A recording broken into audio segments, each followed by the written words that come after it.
Сегодняшняя история приключилась с маленькой девочкой Беллой и ее родителями из Англии.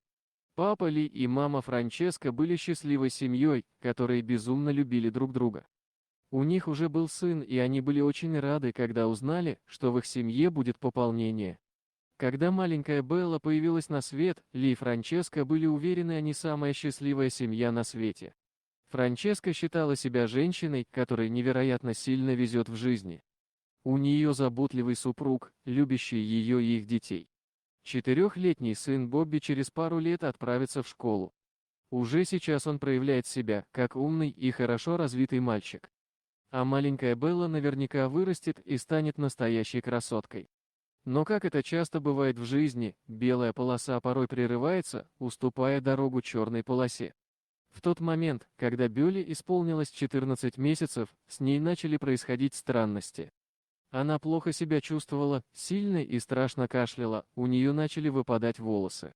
По утрам мать собирала целые клочья волос маленькой девочки около детской кроватки. Врачи заподозрили астму, и девочке прописали ингалятор. Со временем вроде бы все пришло в норму. Летом семья поехала отдыхать в Испанию. Солнце, море, песок. На отдыхе все проходило хорошо, но до поры до времени. У Беллы случился приступ, ей стало очень плохо. Счастливой семье пришлось вернуться в Великобританию, чтобы положить дочку в больницу и узнать ответы на все интересующие их вопросы. Уже в больнице им сообщили страшную новость. У Беллы была обнаружена митохондриальная болезнь. Это ужасное заболевание, которое убивает клетки в организме и приводит к отказу органов. Болезнь постоянно развивается и прогрессирует, девочку уже было сложно спасти. От такого заболевания нет лекарств, сообщил им доктор. К этому моменту девочка находилась в критическом состоянии на искусственной вентиляции легких. Доктора сообщили родителям, что данная болезнь встречается очень редко и встречается у одного из 60 тысяч новорожденных. Давным-давно у них уже был ребенок с подобным заболеванием. Проблема заключалась в недостаточности биотинидазы. Поэтому они решили давать маленькой Белле биотин или, проще говоря, витамин N. Врачи долгое время сражались за жизнь Беллы. В какой-то момент девочка уже была на грани жизни и смерти. Спасти ее было невозможно. Врачи решили, что пришло время отключить девочку от искусственной вентиляции легких.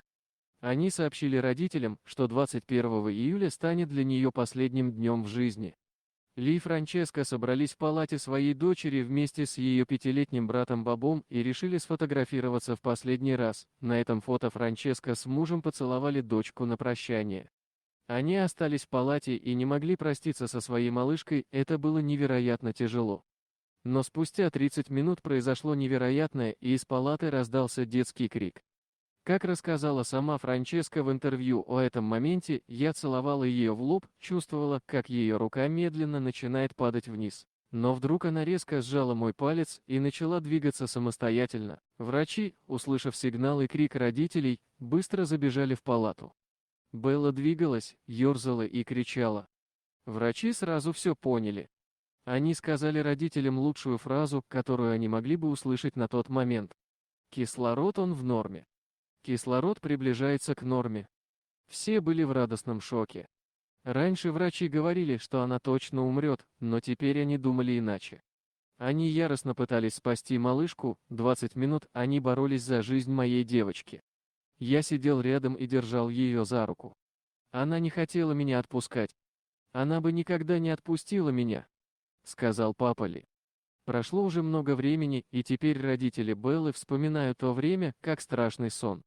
Девочка растет, радуется жизни, она счастлива, теперь она и вовсе гордо может называть себя заново родившейся. Чтобы держать свое здоровье в норме, ей нужно каждый день принимать таблетки. Но это пустяки. Главное, что Белла жива и наслаждается жизнью. Их семья рада, что судьба подарила им второй шанс. Однозначно, наконец-таки теперь уже черная полоса уступила дорогу белой. Дорогие друзья, если вам понравилось видео, поставьте лайк, а также подписывайтесь на канал, где найдете еще много интересного.